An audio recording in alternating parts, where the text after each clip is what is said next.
नमस्कार साथियों, आप सबका पुनः स्वागत है श्रद्धा वेद पुराण में। तो आज हम लोग डिस्कस करेंगे श्रीमद् भगवद गीता अध्याय 8 श्लोक अर्थ 18।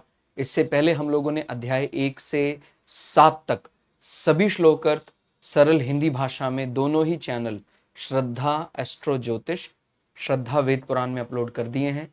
आप में से कोई भी व्यक्ति भगवद गीता को सरल हिंदी भाषा में समझना चाहता है, आप हमारे चैनल में आए जहां आपको 700 के 700 श्लोक अर्थ मिल जाएंगे। शुरुआत करते हैं आज का श्लोक अर्थ।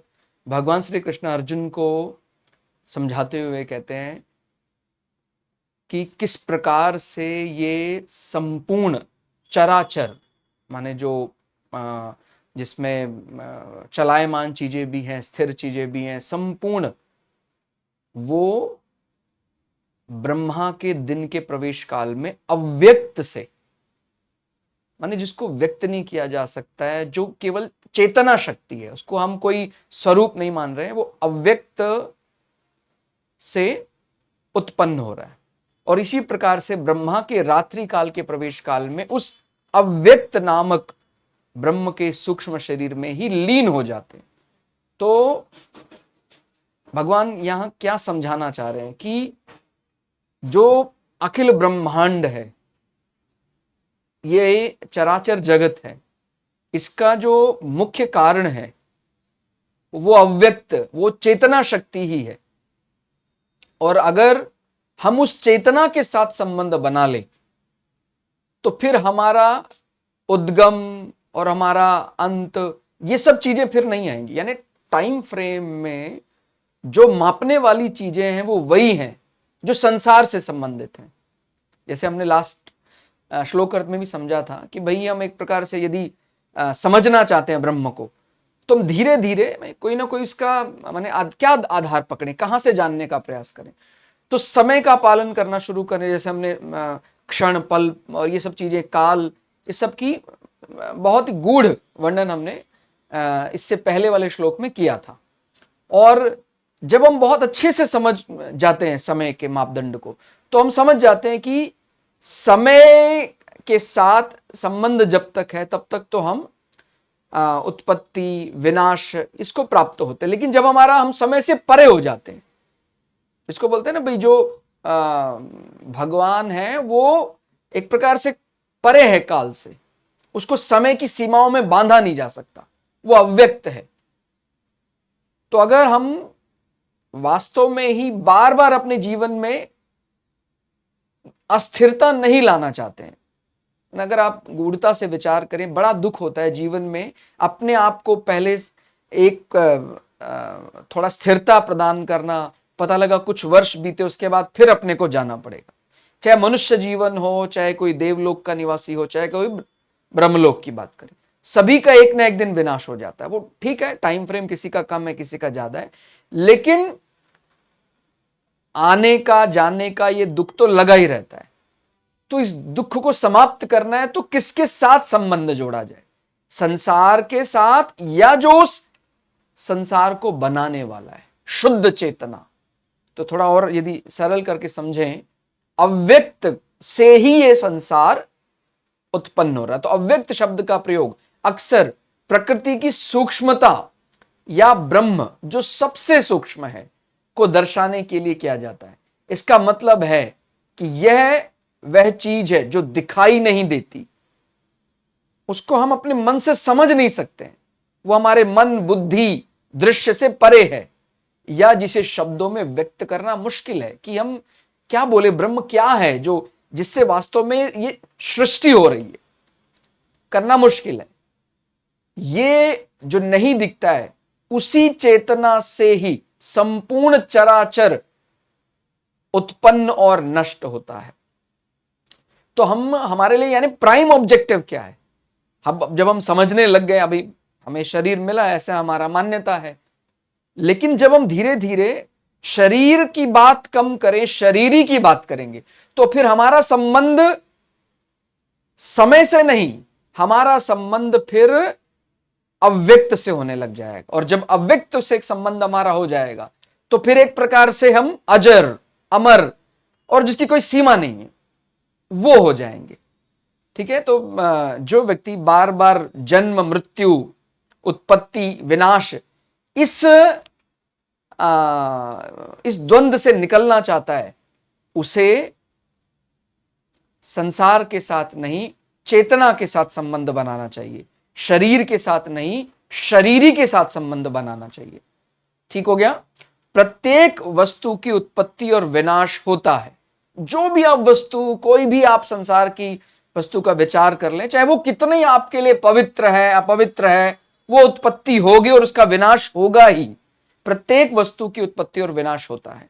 प्रत्येक व्यक्ति का जन्म और मरण होता है। आप कोई भी व्यक्ति के बारे में बात करें, इसीलिए बहुत बहुत विस्तार से बताया गया कि भाई ब्रह्मलोक तक भी जन्म और मरण से अछूता नहीं माना जाएगा, तथा प्रत्येक क्रिया का आरंभ और अंत होता है। कोई भी क्रिया है जो, क्योंकि अगर हम उसको क्रिया मान रहे हैं तो हम संसार का ही मानेंगे, क्योंकि जो चेतना शक्ति है उसको तो व्यक्ति नहीं किया जा सकता, वो क्रिया से परे है, वो किसी कर्म क्रिया इस सब में बांधा नहीं जा सकता है। तो कोई भी कार्य यदि शुरू हुआ है तो उसका अंत भी होगा, परंतु इन तीनों वस्तु व्यक्ति और क्रिया को जानने वाली हमारी चिन्मय शक्ति का कभी उत्पत्ति विनाश जन्म मरण और आरंभ अंत नहीं होता।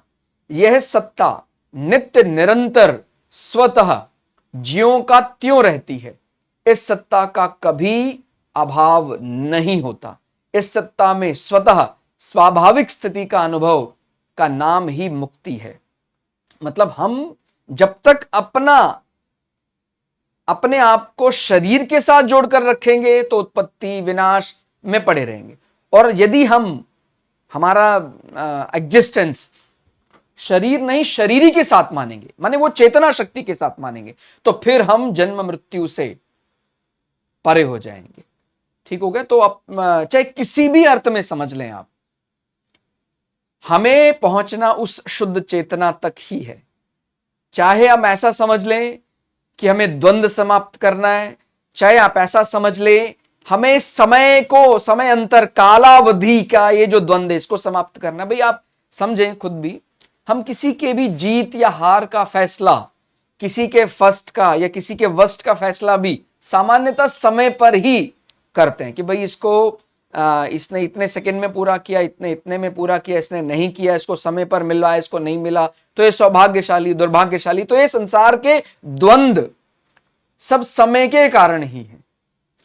ठीक हो गया। समय पर यदि सभी व्यक्तियों को सभी वस्तुएं मिल जाएं तो बोलेंगे हाँ भाई ये तो बहुत बढ़िया हो गया। तो ये अच्छे और बुरे का कारण कहां से आ रहा है? समय से आ रहा है। वे कहते हैं ना भाई ये इनकी स्थिति जो है अभी खराब क्यों? इनको उचित समय पर उचित वस्तु नहीं मिल पा रही है। अब कोई बालक है, अभी माने 8-10 साल का बालक है, तो उस समय पर उसके लिए उचित है कि भाई वो शिक्षा अध्ययन करे और उसको उचित गुरु मिले, जो भी उसके लिए माने जो वो उसको अध्ययन करना है उसको समय पर अगर वो गुरु मिल जाता है, शिक्षा मिल जाती है। लेकिन हम उस समय पर ये नहीं कह सकते कि भाई अब विवाह का ये होना चाहिए। तो यहाँ पहले बाद के माने ये सब अंतर कहां से आ रहे हैं? तुलना जो होती है, कंपैरिजन के लिए जो मुख्य मापदंड है वो समय ही है। और अगर समय से हम जीत लें या समय से परे हो जाएं तो फिर हम संसार के नहीं, फिर हम उस परम तत्व परमात्मा के कहलाएंगे और तभी हम मुक्त हो सकते हैं। ठीक हो गया। तो वो क्या कहे, इस सत्ता में स्वतः स्वाभाविक स्थिति के अनुभव का नाम ही मुक्ति है। फिर मुक्ति मिल गई, परम शांति, मतलब वो कितना ज्यादा सुखी है उसकी कोई सीमा, उसकी परिसीमा नहीं है, उस सुख की कोई पैमाना नहीं है, क्योंकि हमारे सारे पैमाने सांसारिक हैं, वो सब फेल हो जाते हैं। जब जीव की प्रकृति और प्रकृति जन्य पदार्थों की परवशता मिट जाती है, अर्थात इसको प्रकृति के संबंध से सर्वथा रहित अपने शुद्ध स्वरूप का बोध हो जाता है, तो फिर यह महासर्ग में भी उत्पन्न, महासर्ग है ना, जब ब्रह्मा जी की उत्पत्ति होती है, बोलते हैं उस समय पर इतने करोड़ साल पहले उत्पत्ति होगी, फिर इतने करोड़ के साल के बाद, इतने अरब साल के बाद विनाश होगा। तो ये समय के अंतर में उसको फंसना नहीं पड़ेगा। तो महासर्ग में जब उत्पत्ति हो रही है आप उससे भी माने उसमें आपको उससे अछूते रहेंगे आप, ठीक हो गया। आपको वो छू नहीं सकता है, बार बार उत्पत्ति और बार बार विनाश, उसमें मन की व्यथा आती है कि भाई आना है फिर जाना है, ठीक है। तो यह महासर्ग में भी उत्पन्न नहीं होता। और महाप्रलय यानी जब सब कुछ, इसमें बोला गया रात्रि, ब्रह्मा जी के रात्रि काल के लिए आपको अच्छे समझना है, तो आप 17वां श्लोक अर्थ भी समझेंगे तो आपको वहां पर समय के अंतर को समझाने का प्रयास किया गया है। महाप्रलय में भी व्यथित नहीं होता है, ज्यों का त्यों बना रहता है। तो जो भी इस विचार को जान जाता है, इस विचार को समझ जाता है, वो काल जयी हो जाता है, काल को जीत लेता है। और जो काल को जीत लेता है वही परमपिता परमात्मा तत्व ज्ञान को जान जाता है। तो आज के श्लोक अर्थ में फिलहाल इतना ही। श्लोक अर्थ आपको कैसा लगा कमेंट करके जरूर बताइएगा। मिलते हैं अगले श्लोक अर्थ के साथ, तब तक के लिए जय श्री भगु पराशरा, जय श्री शुक्राचार्य, नमस्कार।